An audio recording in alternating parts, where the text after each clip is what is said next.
What?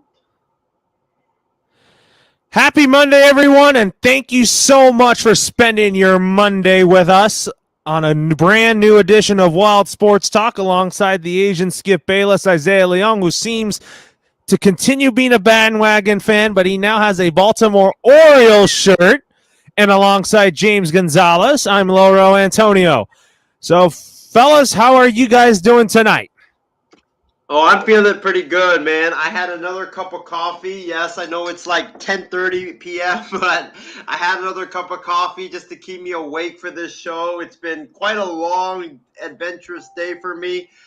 So that's been great. But about the Orioles shirt, listen, I'm not an Orioles fan. I just got this shirt from a friend that lives in Baltimore, and it would be so rude of me to turn down a free gift from someone. Like I'm not gonna be like, when someone offers you a gift, I'm not gonna be like, yeah, I don't want your gift. You can have it back. I'm not gonna be like that. So obviously, I took it. It's a free shirt. Looks pretty good. So here I am wearing this Baltimore Orioles shirt. But that's the main story behind it. But great to be on, and I can't wait for this program. It's gonna be fun. Yeah, it's going to be great. It's going to be a great program tonight. And, James, how are you doing tonight? I am good. Nobody bandwagons for the Orioles. Maybe in the 90s and 80s and 70s, early late 60s, but not now. They're begging for fans. We had a great topic yesterday about them. That might be the only topic we have of them, honestly, this year, to be honest with you. But I'm ready to go. We're ready to go. Let's start with some college basketball segments here as Paige Buckers and the UConn women's Huskies survive in double overtime to beat NC State 91-87 as their streak of Final Four appearance continues at 14. What an impressive streak this team is on. And this is basically my favorite college basketball team on the women's side. And I love this UConn women's Huskies team. They play hard. They're fun to watch. And I love the job that Gino Auriemma has done. And I think that Gino Auriemma is one of my favorite head coaches in women's college basketball. So, anyways, Isaiah, what are your thoughts on this game? My thoughts on this game is that North Carolina State, NC State, got flat out robbed because not just in the game, but in the events leading up to the game. Because, fellas, listen to this. NC State was the number 1 seed in that region. UConn was the 2 seed. But for some reason, I don't know who made it like this, but the place that they played the game, the Bridgeport region, I think that's where both these two teams are. It was based in UConn's home stadium. So, like, despite it being the court being a neutral site, all that stuff, you know it's gonna be a UConn home game just because it's in UConn Stadium. It don't matter if the court is not UConn's court. It doesn't matter if it's a neutral court. It's still gonna be neutral. It's still gonna be UConn's home game, and you know that the UConn fans are going to turn up in large numbers. And I had a big problem with that just because, like, I thought this was supposed to be a neutral site tournament. So what are you doing putting UConn and North Carolina State in a place where UConn is home to? And also what doesn't make sense for me is that if you're going to put it in a neutral site, right? If you're going to put it in, or not put it in a neutral site,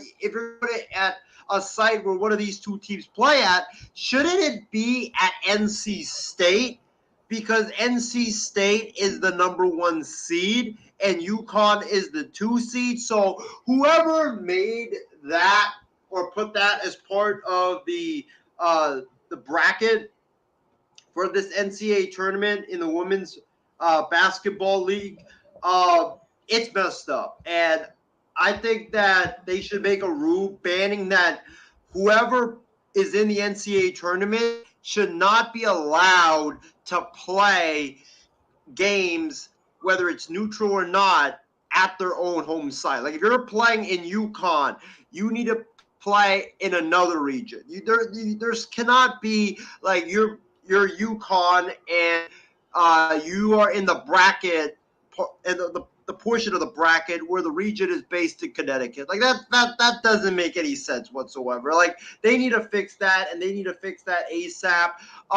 As far as the game itself is concerned, Paige Buchers was tremendous in this game. This was a classic game for both teams. These two teams are just so evenly matched from top to bottom, and it was from the first quarter on, the second quarter, the third quarter, the fourth quarter, overtime. I mean, these two teams were just going back and forth. They were just separated by just 2 points.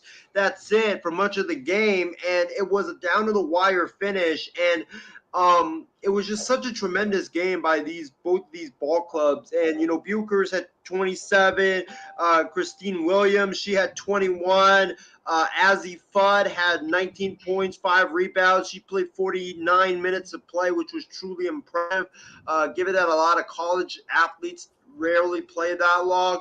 But credit goes to UConn. They managed to pull it out. I did think that NC State should have fouled, especially late when you're down by 2. UConn is inbounding the ball. You have to foul there, because what ended up happening is UConn got the ball in. They got an easy layup, and that basically sealed the deal for NC State. So it was a tremendous game.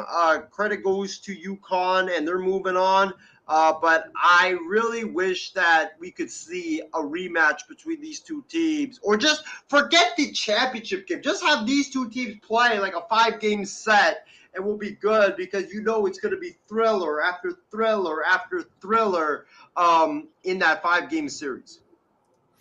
You're absolutely right, Isaiah. I mean, I think that I think I picked UConn to win the national championship on the women's side. I think this is their year. James, what are your thoughts on this game?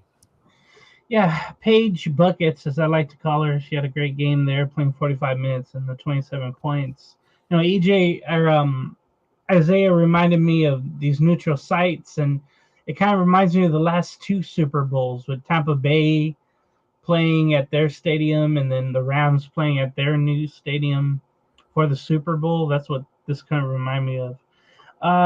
You won't ever really see this in the men's tournament with a team being at their place playing. I know out here we had Gonzaga play at Portland. That's pretty close. And then Arizona playing in San Diego. Someone playing close in San Francisco, I believe.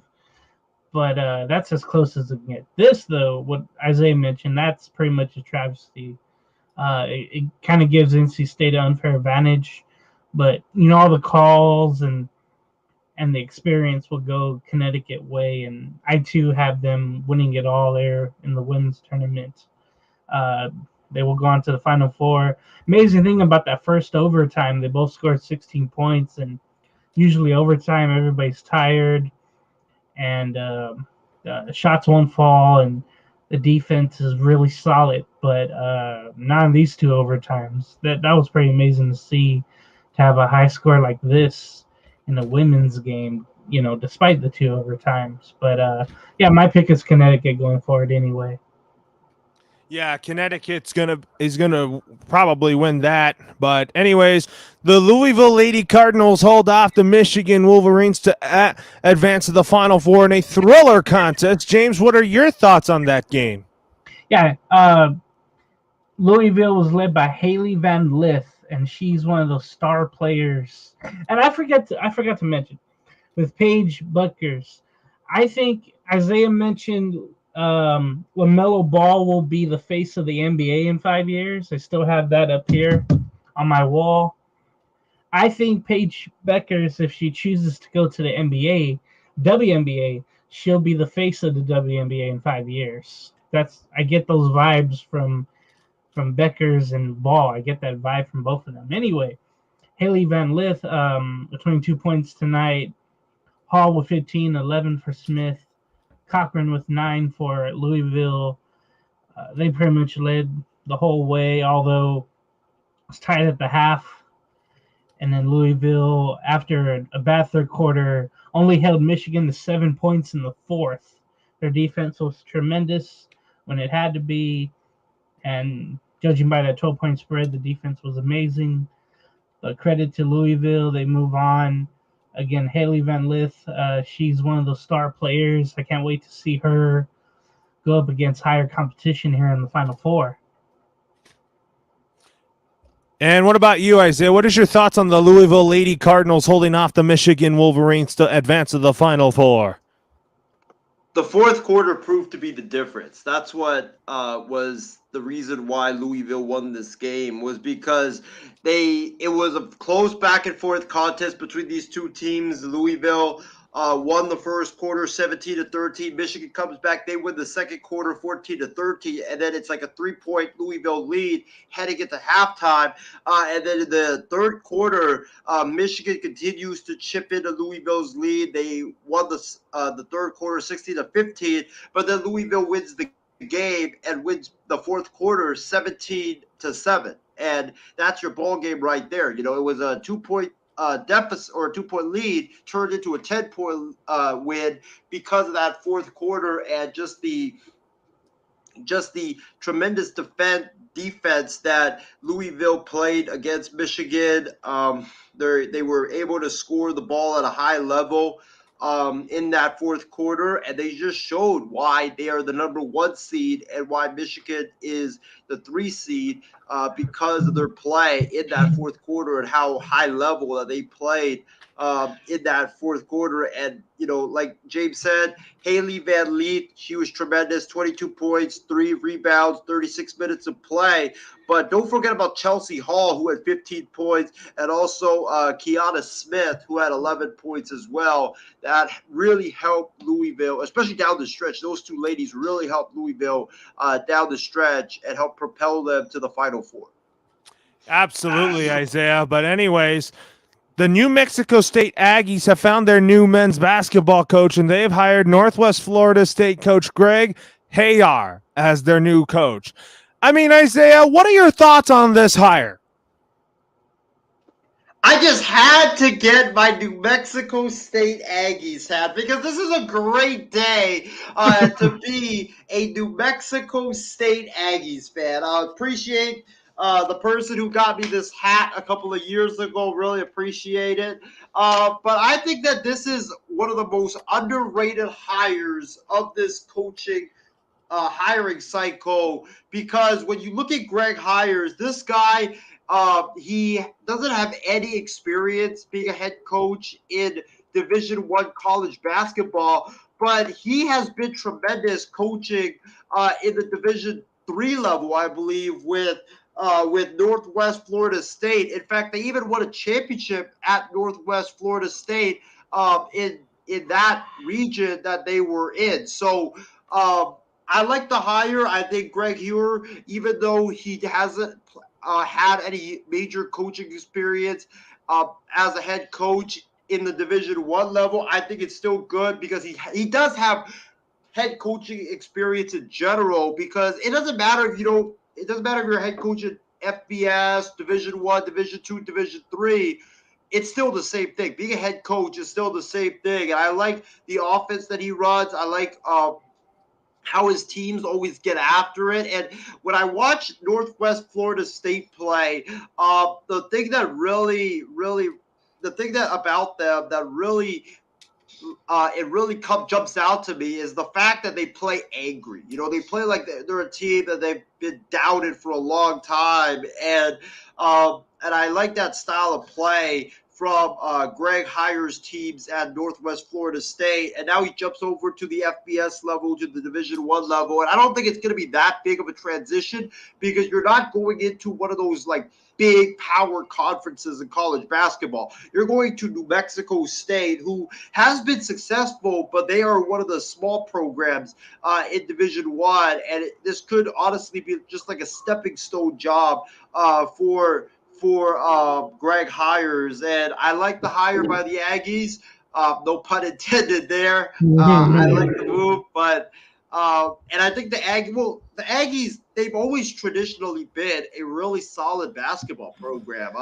They whether it's under their previous coach or the guy before him, they've been a very solid basketball coach, a basketball program before. So I think the Aggies, their success will continue under Greg Hires.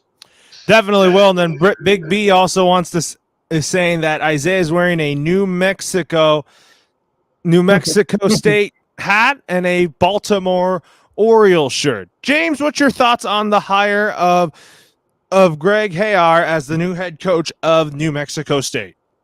And Isaiah's just everywhere, honestly, when it comes to merchandise.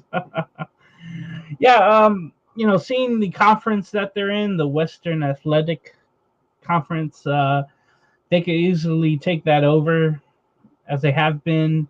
I know Seattle and Stephen F. Austin's been there as well, and you got Grand Canyon and Sam Houston there. So it's a pretty cool hire when you think about it. It's not, like Isaiah mentioned, it's not too big of a jump. So I really like that when you make a hire, you make someone who can be comfortable in that situation. And for Hire, I'm very happy about him going there. He can do some things well. He was one of the assistants there when out of nowhere Wichita State went on a run.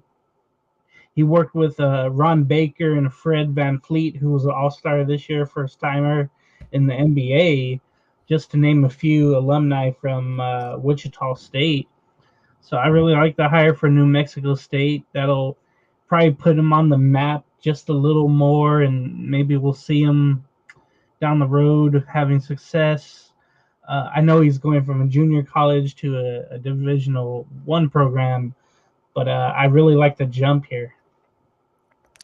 Anyways, moving on from college basketball now to the NBA as the Golden State Warriors continue to struggle as they got demolished by a red-hot Memphis Grizzlies team, 123-95. I'll tell you what, the Memphis Grizzlies are back to being a winning team, and Grind City is back. So, Isaiah, what are your thoughts on this game in particular, and do you think the Memphis Grizzlies are back? Or we're going to go to James here first. So, James, what's your thoughts on this game, and are the Memphis Grizzlies back? Well, it's great that they have the number 2 seed over the Warriors. I have to mention this. Dylan Brooks had something to say after tonight's game, and it was about Andre Iguodala. Remember, he didn't really want to play for Memphis, and instead he went back to Golden State. But Brooks had a quote after the game, and it goes like this: "We all had the vision, and he didn't. Send him back to the Warriors and let him do his thing there." So it's pretty much, saying Iguodala didn't think anything of the Grizzlies, and look at them now. So it's really great to see that from Brooks and the Warriors. Iguodala tonight, by the way, was booed loudly when he came into the game. It was really nice to hear that. I do mention this tweet from February of 2020. Seems like years ago. Dylan Brooks mentioned, "I can't wait till we find a way to trade him so we can play him and show him what really Memphis is all about." So I'm really happy about Brooks and the Grizzlies showing up the Warriors tonight as they won 103-95. Brooks himself, 21 points, back in the thick of things. Bane with 23, Kyle Anderson slow-mo with 13, Clark with 12. And this is all here without John Morant, by the way, which is an awesome loss, but awesome not in a good way, in a daunting task way. And then, of course, you have Curry out with the injury, but Klay Thompson didn't play.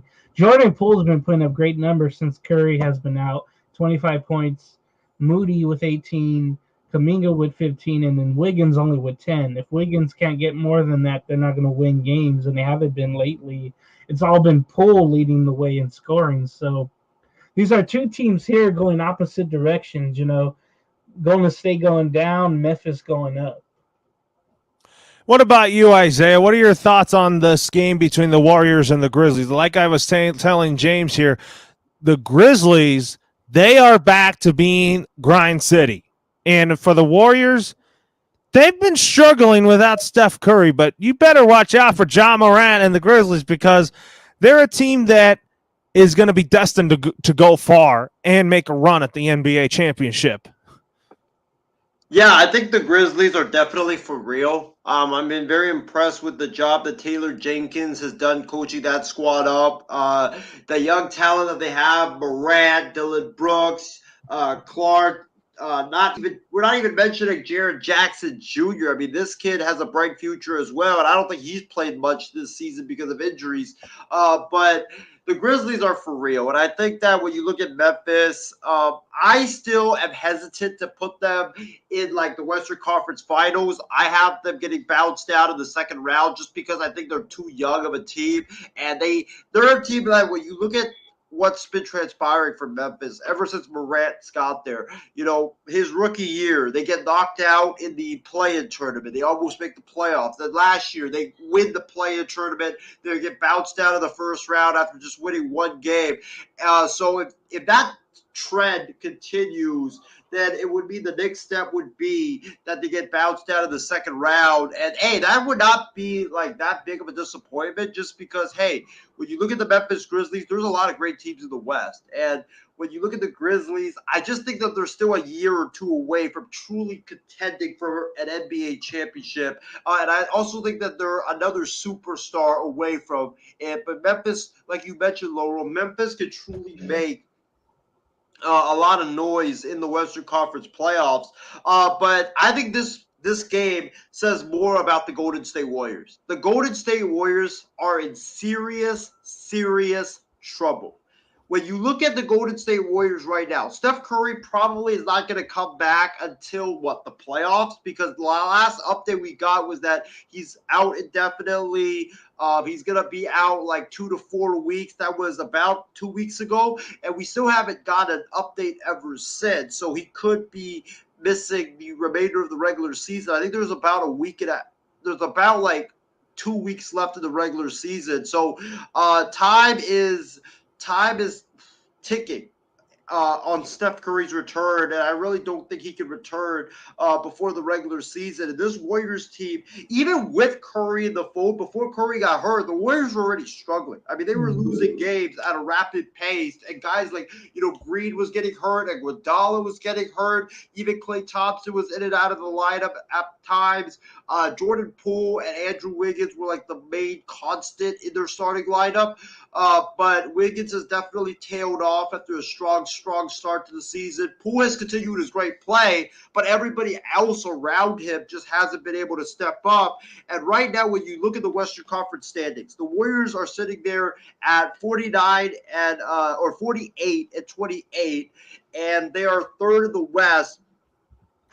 But the Golden State Warriors are only 5 games ahead of the Minnesota Timberwolves for the 7th spot in the Western Conference, and there is a legit chance that the Warriors, with how they're dropping right now, I'm trying to see the rest of their schedule, but with how they've looked without Curry and Klay being, in and out of the lineup, and also Draymond's been ineffective since he's come back, and you look at their schedule down the stretch, which is tough because you got the Suns, you got the Jazz, you got Sacramento, you got the Lakers, who that game's going to be a big game for them because the Lakers, they want to make the play-in, and that the Lakers, for some reason, every time they play the Warriors, they play like it's the 2020 NBA Finals for them, which I don't know, makes no sense whatsoever, but they always play the Warriors tough. Then you have the Spurs who want to make the play-in, the Pelicans as well to end the season. That's a pretty tough schedule down the stretch, and when you look at it, Golden State, I would not be shocked if they fall into the play-in tournament. I really would, because they're in serious danger right now. They're losing a lot of games. They got a tough schedule. They're only 5 games back or 5 games ahead. And yes, 5 games is a good cushion, but it's not concrete. It's not concrete that you're set. So I would not be shocked if Golden State drops out and into the play-in tournament. Are you guaranteed, or are you just probably not going to drop in that far? I think that they're going to win games so that they can secure the 3 seed, I think. I think that they still have a healthy Klay Thompson. I think that the roster that they have is okay, I guess. Well, but also Clay, even though he's healthy, he hasn't been that like great player that we've seen prior to the injuries. He's really struggled from downtown, and his defense has not been good ever since he's come back. So I know he's still trying to get his legs under him, but there is a lot of concern surrounding the Golden State Warriors right now. Isaiah, are you guaranteeing that they drop in the play-in tournament? Are you putting that in words or no? Well, I'm not putting it right now, but it's like this, James. It's like the panic meter. The panic meter from 1 to 10. It's probably right now at like 5 for the Warriors. It's at 5. Yeah. It's like in that zone where you're like, you better get your act together before it gets too late. But when it gets to like 7 or 8, then when it's time to panic. But right now it's just on that like middle danger zone. All right. James, you already gave your thoughts here on that, but anyways, Pascal Siakam scored 40 points as the Toronto Raptors halt the Boston Celtics 115-112 in overtime, and the Boston Celtics center Robert Williams III, the anchor of the league's best defense, suffered a meniscus tear in his left knee, the team announced today. That's a big blow to the Boston Celtics here in their hopes of being a contender that's going to go to the finals here. But, I think that the Celtics are still playing great at the right time. But am I shocked that they lost to the Raptors? No, because Toronto's a great team. And Isaiah, what's your thoughts on this game? And is Robert Williams a big blow to the Boston Celtics right now? I'm going to take the second question first. Robert Williams going down with the meniscus tear, I believe, in his knee. That's a major blow for the Celtics because he was a vital part of why the Boston Celtics were tremendous defensively and why the Celtics were making that big run from when they were the 11th seed all the way now to being the 1 seed in the Eastern Conference. The Celtics were a tremendous defensive team in that stretch. That's why they were red hot, because they were playing great defense and Tatum and Brown were stepping up. Now with Williams out, it's going to make life harder because teams now know that the Celtics have a weakness in the middle, because who are you going to put Al Horford in the middle of your starting lineup to guard the top big men like the Embiids of the world, the Jokic's of the world? Like, are you really going to put Al Horford or anybody else against them? Robert Williams was tremendous guarding big men in the East when the Celtics were playing, and him being out is a major blow. He was a terrific rim protector. He was a terrific paint protector, and they're definitely going to miss that in the final weeks of the season when he's not able to play. So that's a big, big blow to the Boston Celtics. And as far as this game is concerned, I'm not surprised that the Celtics lost, just because, like you said, Laurel, Toronto's an outstanding basketball team. Pascal Siakam, he had 40 points in this game. He was outstanding. And the Celtics nearly won this game. It wasn't like the Celtics got blown out or they lost by 10. Like, the Celtics were in it down the stretch, and Toronto just made timely shots, and Boston just didn't, and that's what ended up being the outcome of this game, as to why the Celtics ended up losing this game. I think Boston will be fine, but the Celtics' chances of winning the championship. I know last night I went on here and declared that, Boston is a legit contender for the NBA title. That's taking a hit with Robert Williams going down with that torn meniscus in his knee. Not necessarily. I mean, the thing is, there's a lot of players on the Celtics that do different things. And I think that the real reason if the Celtics win the championship is the health of Jason Tatum. That's where you should go with it. Because with a healthy Jason Tatum, the Boston Celtics are going to go farther than what you think. It's not because of Robert Williams being hurt, even though that he's great down the middle and all that. There's Enes Kanter, who I think will step up. I think that Al Horford is not a center. He's more of a 4. So And then they have Daniel Theis, who can also step up as well. So as long as Jason Tatum and Jaylen Brown are healthy, I think the Boston Celtics are going to go far in the playoffs as long as those two are healthy. James, what's your thoughts on the game overall between the Celtics and the Raptors, and thoughts on Robert Williams going down with a torn meniscus? Enes Kanter is on a team right now, to be honest. I might be wrong on that. Certainly didn't play tonight. Daniel Theis, the pressure's on him now to be that anchor defensively. He did play well today. He had a double-double with 13 points and 10 rebounds, but it just goes to show you how good the Raptors are. I mean, everybody thought after last year and their struggle and the fact that they didn't play in their home country, in their home city, playing in, St. Petersburg the whole season, that they were never going to come back for that. And it's great that Nick Nurse, the coach there, has got these guys playing well, having Van Fleet as the all-star that I mentioned do well, and Siakam back and hopefully healthy and ready to go. It looked like it tonight. They had, 6 players in double figure score. You got to mention Thaddeus Young making a comeback with the Raptors here, finding a little home. That's great because after a while, he was just being traded everywhere after a while.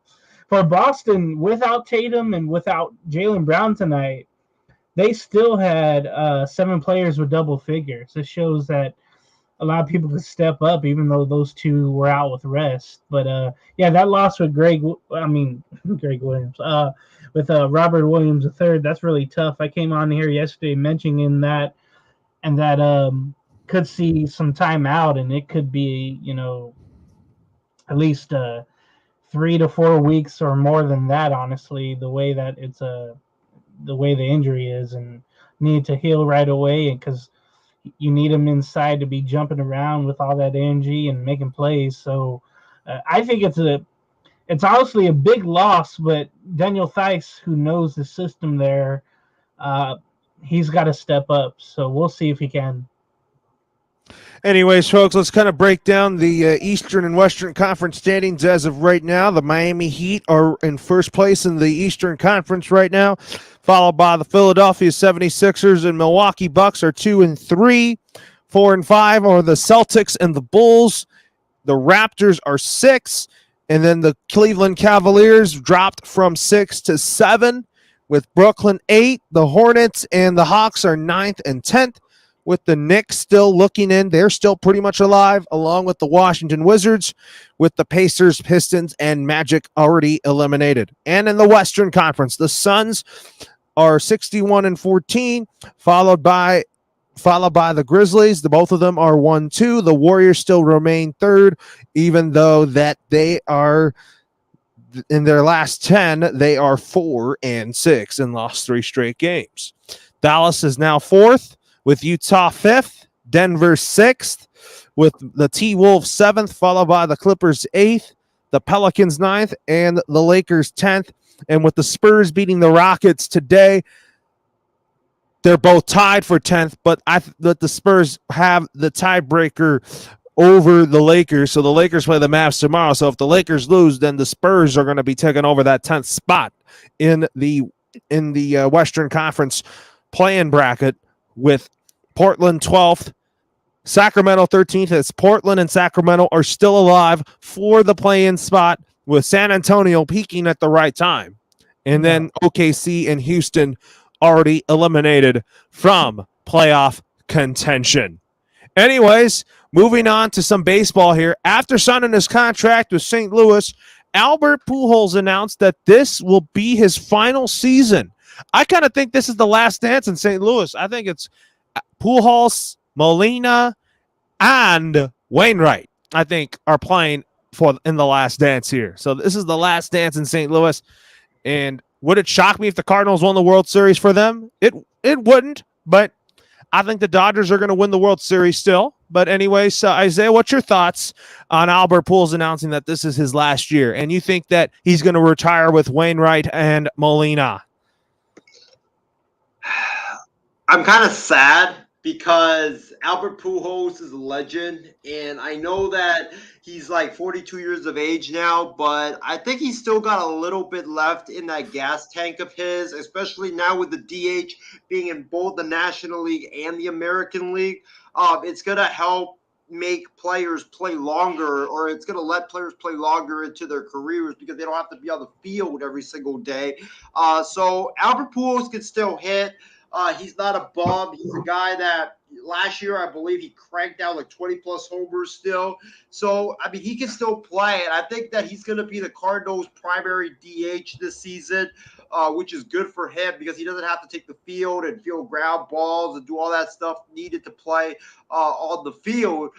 So I think with him getting those at-bats, getting the majority of the at-bats as the DH, I am really interested to see if he could get the 21 plus homers needed to break that 700 home run record. I really want to see him do it before he goes out.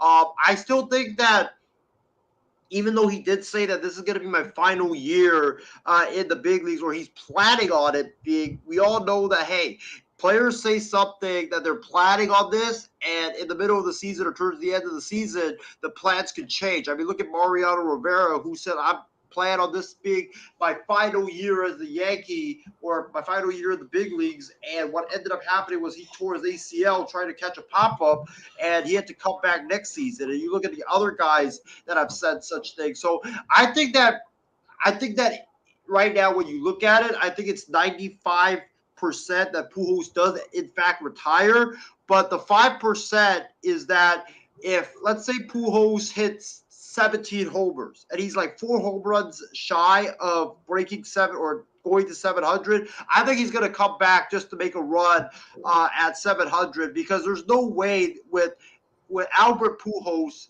and what he's done that he's going to leave 4 home runs shy of 700. There's just no way. But I am really sad about it, just because I really love watching Albert Pujols play. I've watched him play for a long, long time, even though he's tormented my A's with James's Angels down there in Anaheim. But great, tremendous talent. And, he's definitely going to be missed when he does, in fact, call it quits. What about you, James? Do you have any thoughts on Albert Pujols calling it a career after this season?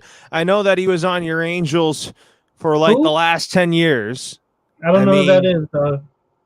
What's your thoughts on him, on Albert Pujols retiring?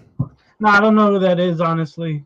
No, look, it would be selfish of him to come back after, next season or after this season, try and get the home run record, but I could see himself doing that.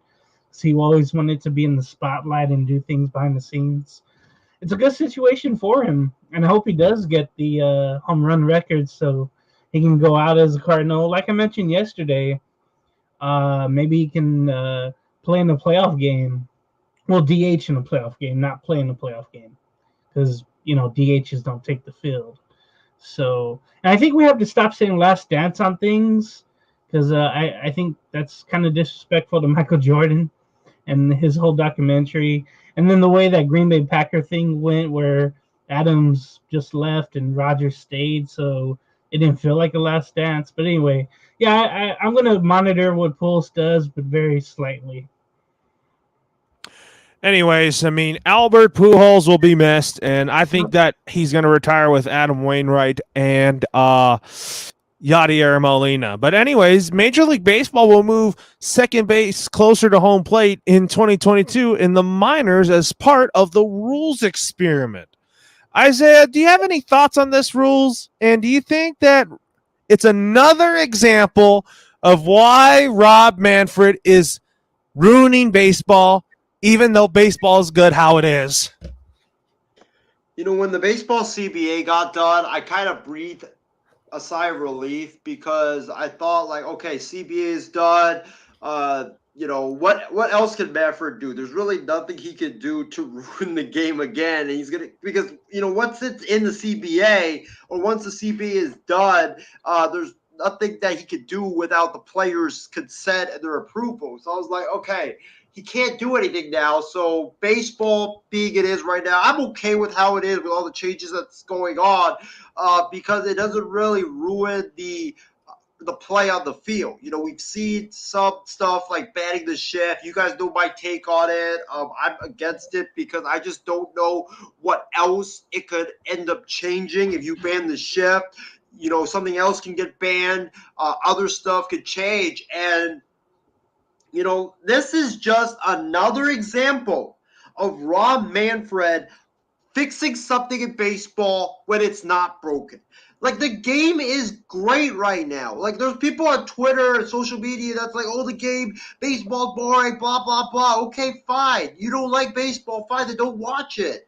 But baseball is still reeling in millions and millions of fans from across the world, and these changes are just unnecessary, and they're straight up foolish. I mean, look at the change where they made where the batter can't step outside the batter's box between every pitch because that slows the game down. Like, I really don't understand why you guys don't let them. It just doesn't make any sense. I mean, games, did we see any changes get impacted because of that rule? No.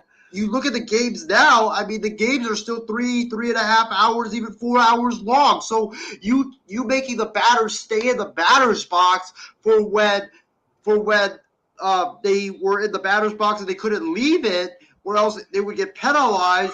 That didn't change anything. So what are you doing by moving second base inwards now? Like, I honestly don't understand. Like, if it's for player safety, then, you know, I might be open to it. But this just seems foolish right now. Like, there's really not a lot of players that's trying to slide into second base with how it is right now, and they get hurt. There's not that many injuries. So this probably is not an injury thing.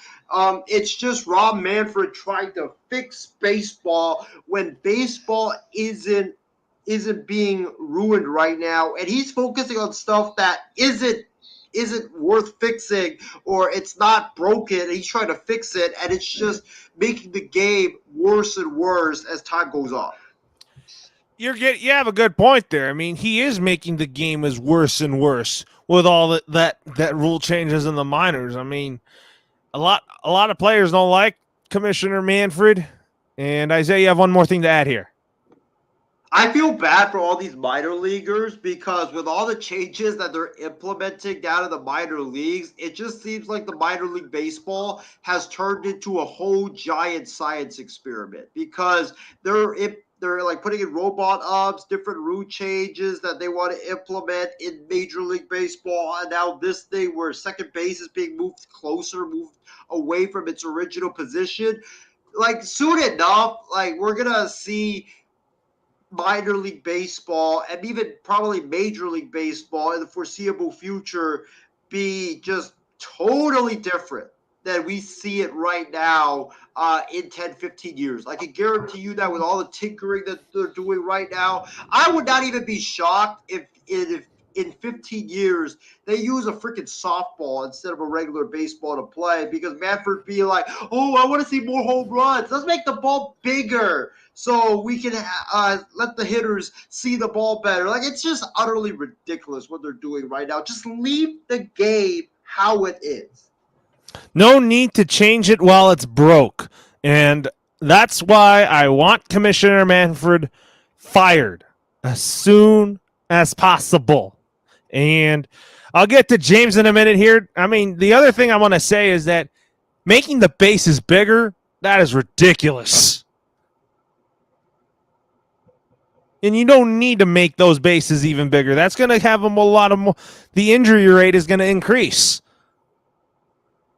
Yeah, and now you're moving the second base, I believe, closer to where the shortstop is originally slated. So it just makes no sense what they're doing. With the way it is now, with where second base is, you don't even see many injuries for guys going into second base. Like, you rarely see it. The only times you see it is when guys or the defender or the runner is trying to slide into the defender. But that rule has been changed. And now you see less of it, and you don't see players getting into second base and getting hurt. So it's just another unnecessary change by Major League Baseball, and it just frustrates the hell out of me because I just want them to stop changing the game so much, because for old school fans like us, this baseball that we're watching right now is already totally different than what we watched when we first started learning and watching the game.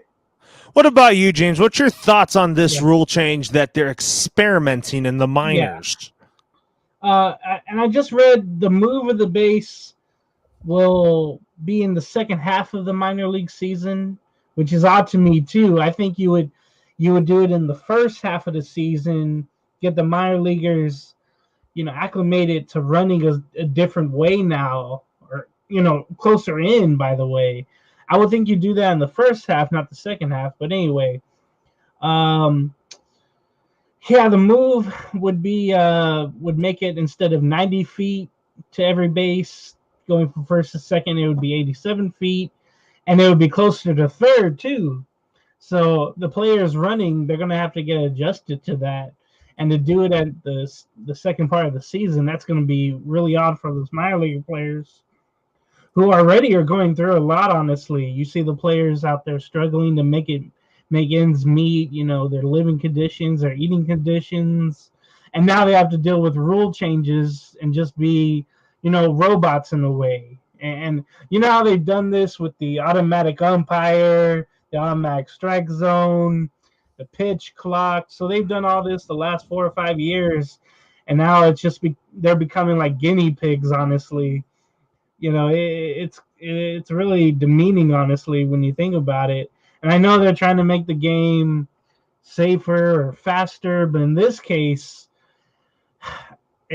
I'm worried about the players, forgetting kind of to tap second base when they're trying to get, first to third, or they're trying to leg out a triple, and they realize where the base was is not where they're running. So that's going to be interesting to see. I got Lake Elsinore and San Bernardino here in California, and I want to see how that works in the second half of the season if the players aren't really adjusted to that move in the second half yet. So I'm kind of intrigued to see it, but part of me is like, we don't really need this, honestly. Anyways, we got a toss-up question right now. Which division will be hotly contested this season?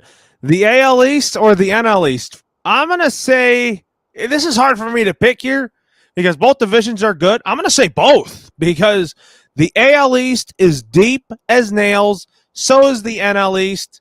That's a really good division.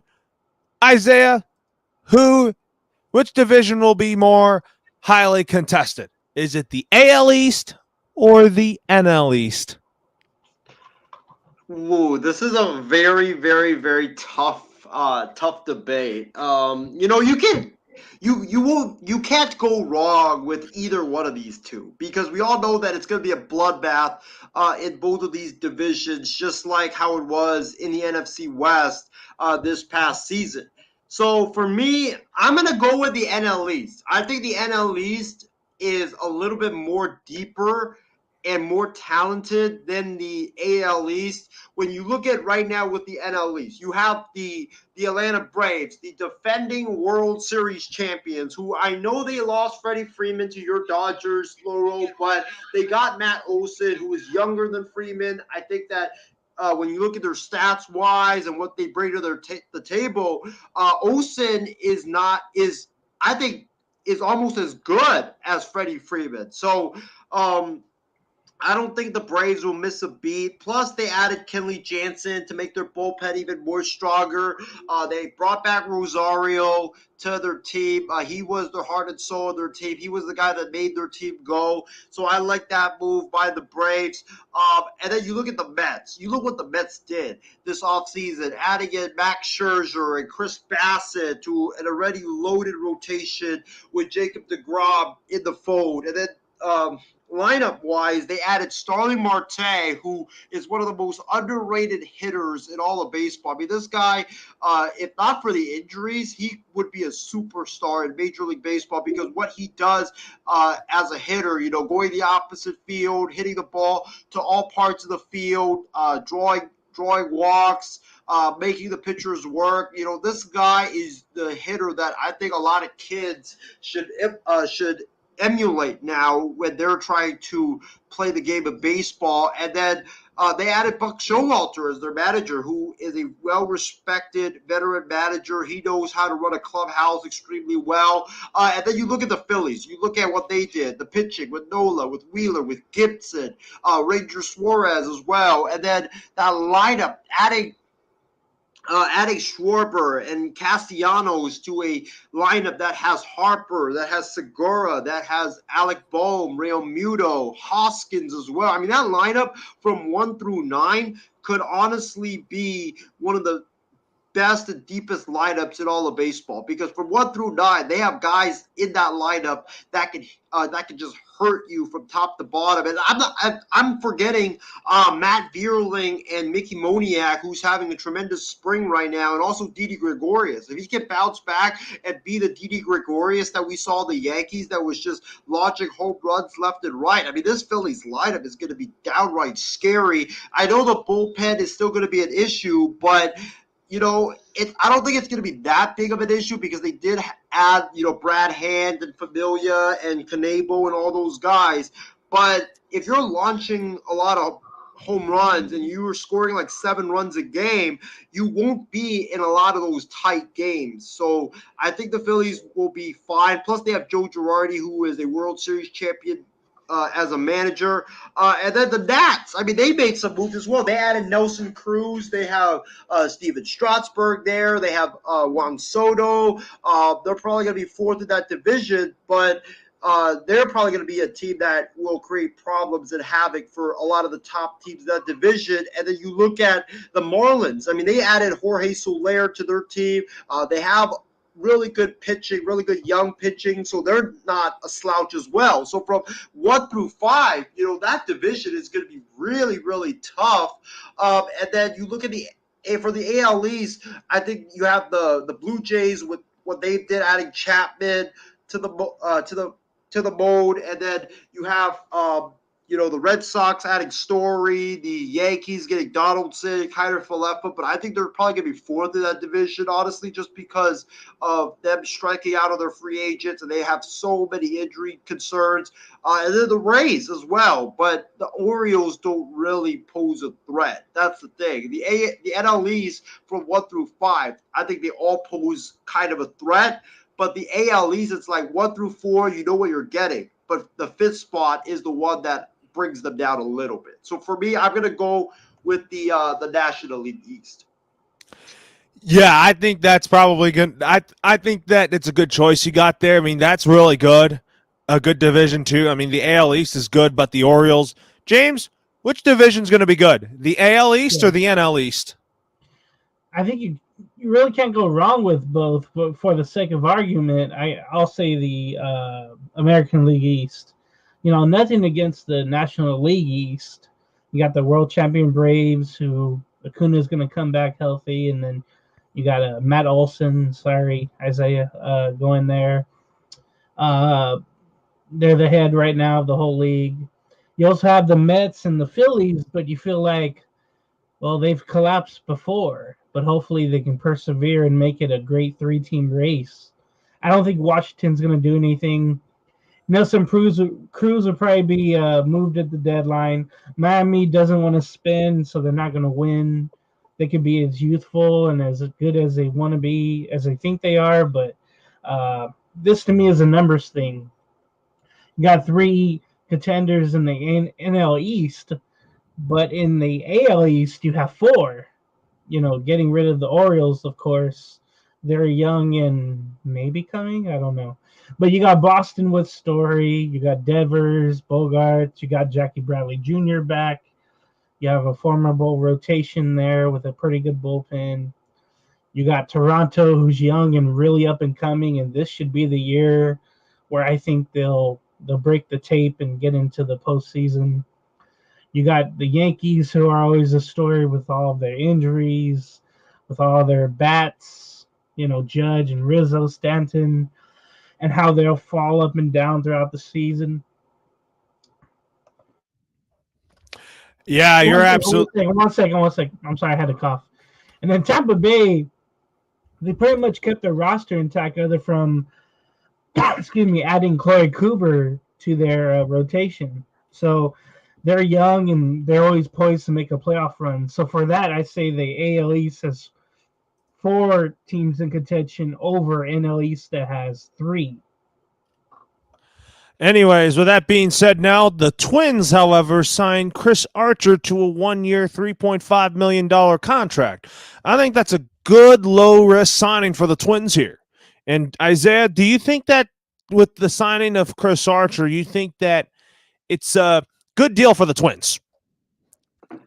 I think it's a good deal, but I don't think it was the deal that they should have made, because I think when you look at Minnesota, they are a team in it to win now with Correa added to the fold, with Sonny Gray. They also added Gary Sanchez and Urshela as well. But it's once again what we've been alluding to about the Minnesota Twins, and that is, this is a team that you don't know if they want to win right now, or do they just want to just go to the playoffs and call it a day.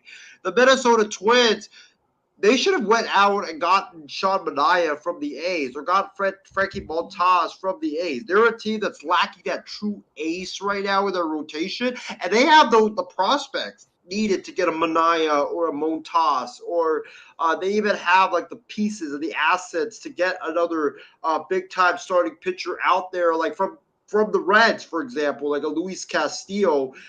You could get him because he's reportedly on the trading market. So I think it's a decent move for the Twins, but I don't think it's the move that they should have made, because I think the Twins, they want to win. They want to be in contention to try to win a World Series. Well, Chris Archer's not really going to move the needle in that aspect. What about you, James? What's your thoughts on Chris Archer being a Minnesota Twin? I think it's just one of his stops, honestly. He didn't play in 2020 or pitch in 2020.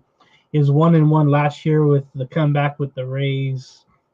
He gave up 11 runs, 10 were earned, 3 home runs given up, and then 8 walks, but 21 strikeouts. So he still has the strikeouts there, and that's really good. He did give up 18 hits. At any rate, it's really a nothing deal unless Chris Archer breaks out and has one of his great years. But it feels like his career, because of injury and just bad performances, that his career is coming down to an end, sort of. And I think what didn't help is when he went to the Pirates, and there was a lot of pressure on him to thrive there, and that just didn't work out for him. So I'm very I'm shaky on it. I'm just hoping he has a bounce back season with the Minnesota Twins. Anyways, now let's talk about this. This is a question, the last question of the day for the MLB segment for my Dodgers is, Cody Bellinger has been struggling this spring, but I do think that he is going to overcome his spring training schedules and have a bounce back 2022 season, because even though that he's going through a swing change, he just came off a shoulder surgery last year and hurt. His struggles continued in spring training. I'm confident that he's going to overcome that. Isaiah, do you think that Cody Bellinger can overcome his spring training struggles and have a bounce back 2022 season? I think Cody Bellinger will be just fine. I think a lot of people freaking out about, Bellinger's got like 13 strikeouts in his 16 spring training at-bats. Everybody needs to calm down, because look at Shohei Ohtani. When he was a rookie coming into this league, the guy had like a 10-point-something ERA. He was hitting, I believe, like, I don't even know what he was hitting. I think he was hitting like 100 or something, like a really bad batting average. And everybody was like, oh my God, Shohei Ohtani needs to go down to the minor leagues. He needs to start in AAA and all that nonsense. And Shohei Ohtani just burst onto the scene in the regular season. He turned it on. He was lights out as a pitcher before getting hurt. He was lights out as a hitter. I mean, he was hitting bombs left and right. And you were just like, who is this guy? Like, where was him in spring training of that year when everybody was freaking out? So I think Bellinger will be fine. I think he's just working on some stuff. If this continues, however, the regular season, then I think you should be concerned, obviously. But this is spring training. I mean, players are just working on stuff, whether it's their swing grip or their stance, whatever. They're just working on stuff in spring training. They're not actually putting in their full effort like they will in the regular season. I think Bellinger will be fine. Oh, absolutely. Had a bad year last year. I think that this year he's going to be even better. But anyways, James, do you think that Cody Bellinger can overcome his spring training schedules and have a bounce-back season in 2022? He struck out 15 times, 3 for 22 in the spring here, played in 8 games only. And, of course, it's a shortened spring training, so you don't want to throw too much into this. You could just say, hey, in 2021, he only hit 10 home runs. You know, everybody was expecting much more from him. He only played 95 games, driven in 36, had 52 hits, but strikeouts are always an issue. 94 last season, which makes a batting average really low at 165. You're just hoping for better for him and the Dodgers. Even though they have an abundance of riches there, you really need Cody to do well, and then you can move him to different spots in the field, which is awesome too.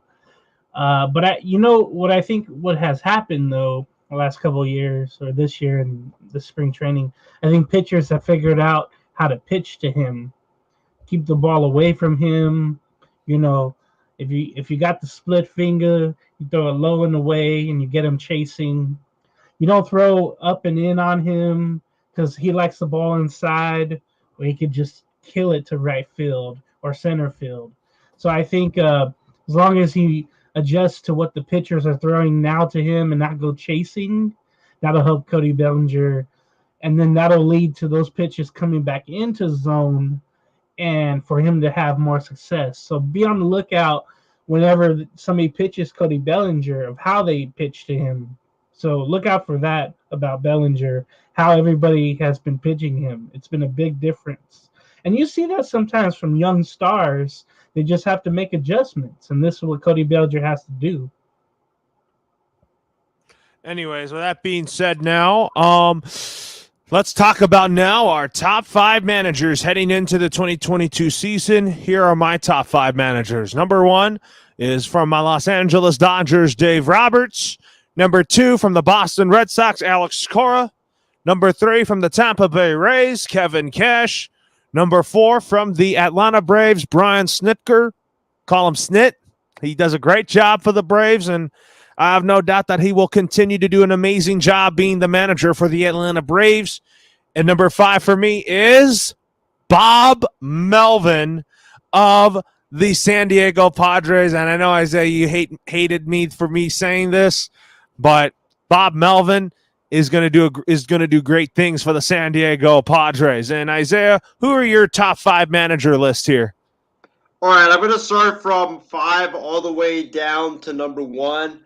Number 5 on my list, when I look at the managers right now, the current managers in baseball, my number 5 manager, I got to go with Joe Girardi of the Phillies, because when you look at Joe Girardi, you know, everybody says that this guy sucks and all of that stuff. I mean, this guy won a World Series. He won a whole bunch of games in New York. It's not his fault that the Phillies are where they are now. You know, he just hasn't been given the pieces. He hasn't been given the groceries to be able to succeed in Philadelphia. Now with Castellanos added, with Schwarber, you will see a renewed Joe Girardi in Philadelphia. And then you could talk to me about Joe Girardi if he sucks or if the Phillies are losing. Then we can make a judgment about it.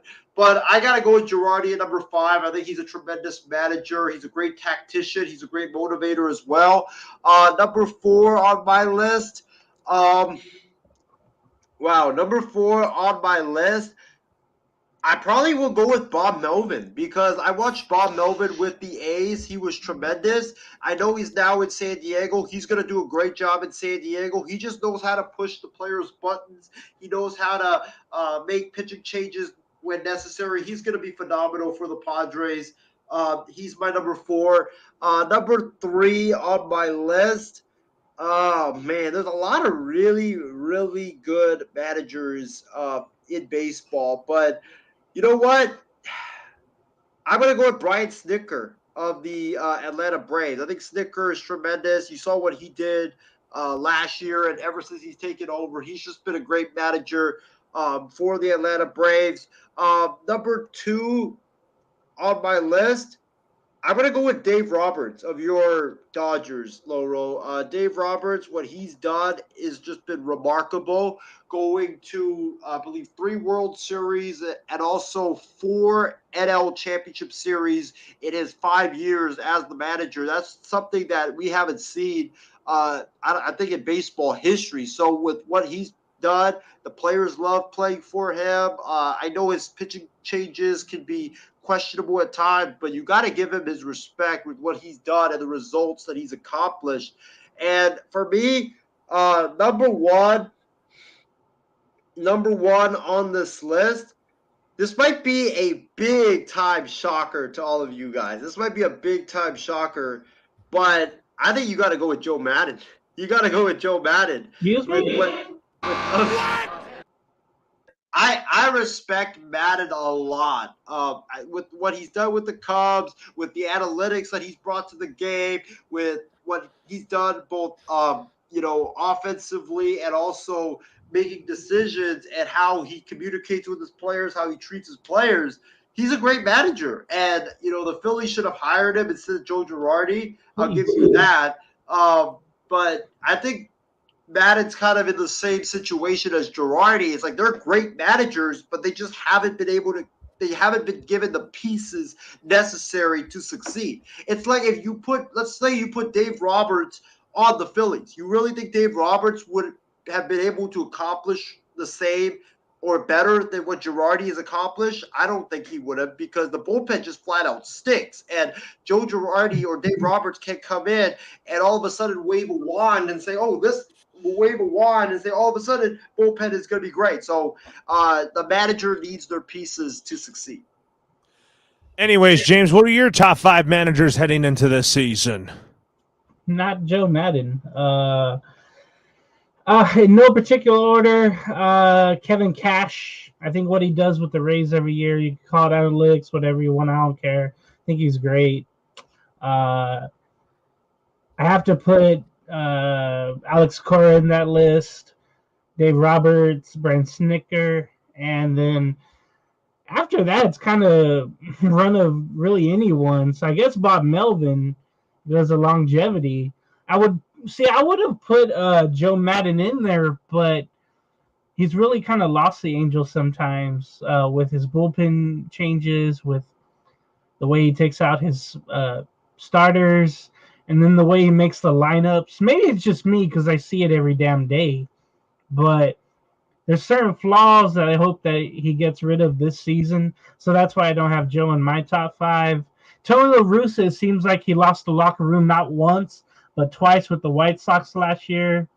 Maybe A.J. Hinch could have a bounce-back time. Dusty Baker you could throw in there. Always has a solid rah-rah guy. Mike Matheny with his ways of handling his catchers. After that, you got Bud Black, but Craig Counsell. The 2 I'm hoping that do well is Buck Showalter coming back in the game, and then Joe Girardi. I'm hoping he does well, and Dave Martinez was close in my list, but that 2019 was just that season he managed. I was really watching how he does things, and I was really amazed. But those are my 5. Anyways, it's been a great show. We have some final thoughts, and we have a big announcement to make on our show before we call it for the night.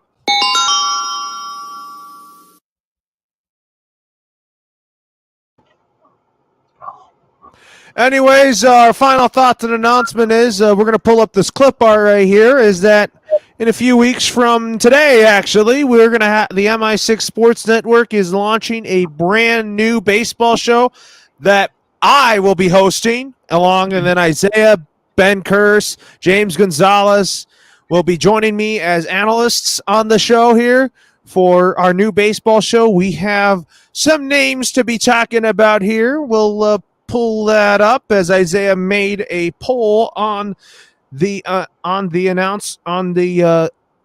our messenger for MI6, and 2 people said our new baseball show should be called Batter Up. I was the one that voted for that. James voted for Around the Bases. Nobody voted for Around the Diamond and Base to Base and The Slugger. So I'm kind of thinking the leading candidate for our new baseball show on the Colorcast app is Batter Up, and I like that name. So anyways, we will finalize everything before the 2022 MLB season gets into full swing here, and be sure to look on our social media pages. I'll be posting one for sure when we get the name all finalized and all that, and get our friends and family to tune in. Looking forward to a great baseball show. More information will be figured out once we finalize things, as I'll be talking to Isaiah in communication with him about what time the shows will be, and we'll go from there. But we are looking forward to a great baseball show, which will be premiering next Sunday, or I would say our new baseball show will be premiering next Wednesday. I say that so that we can make our predictions for the division, and then Sunday we could just talk about games. So I want to say this right now, folks. Next Wednesday will be the premiere of our new baseball show on the MI6 Sports Network, and that will be the day that the crew and myself will be predicting on who's going to win each division and who's going to be who's going to be your wild card teams, your top 3, and also your World Series predictions and award winners as well. So I'll be in charge of the scripts and all that, and we'll go from there. So, Isaiah, what are your final thoughts and announcements?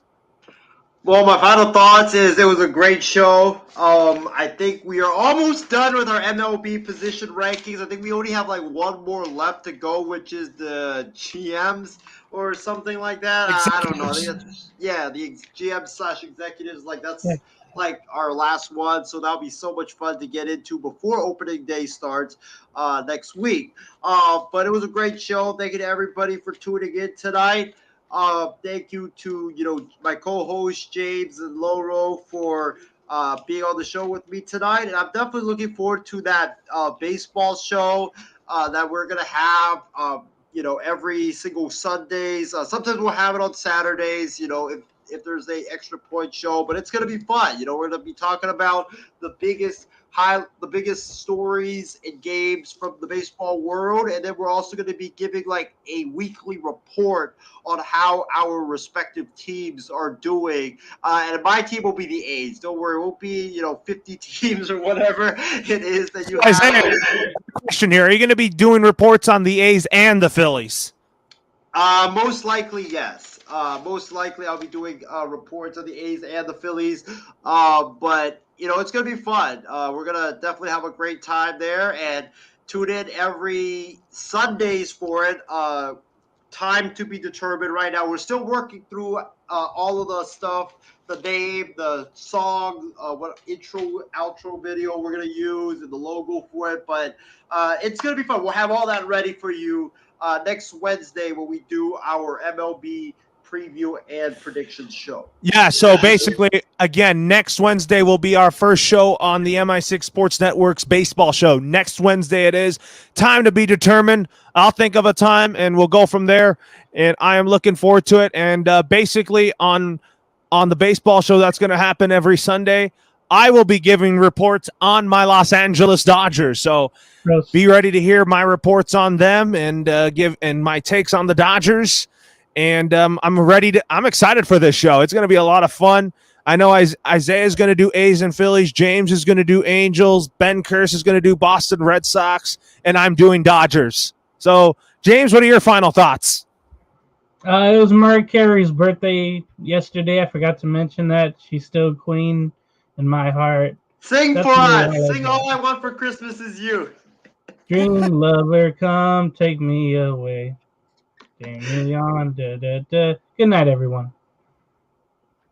Anyways, for Isaiah Leong, James Gonzalez, Loro Antonio signing off for now. Have a great rest of your night.